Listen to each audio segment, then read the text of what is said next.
Niambie Akuimonga. Baba, vipi harakati? Nipe kabila. Kama kawaida. Mzigo mpya, una mzigo mpya tufanye collabo?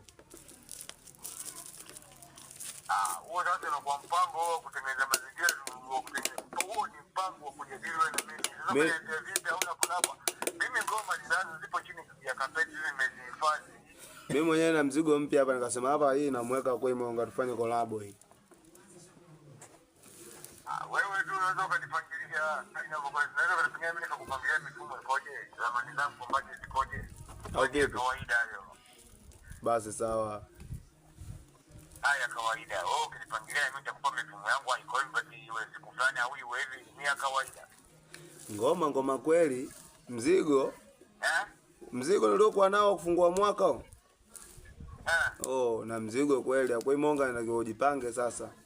Je kutia vitu. Na mimi nilosikia.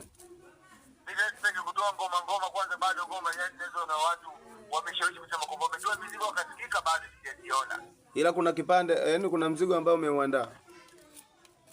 Ndio, mimi mzigo na uandaa, yani mzigo uko safi na uko mbali zaidi. Nipe kapela kwanza. Sasa nikauchomoa lazima watu wengine, yani watoe kunishawishi. Kwa sababu hata ndio taarifa katoa ile alimtania maskini wangu ile na maskini wenzangu ile umenielewa?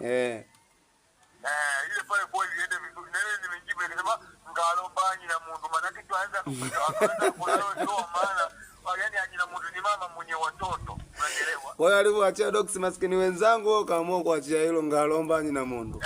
Ngalombanyi na mundu ina maana yake kwamba yani yeye ajina maskini kwa sababu sio anamolea na maskini wenzangu. Sasa docs ameachia mzigo mwingine.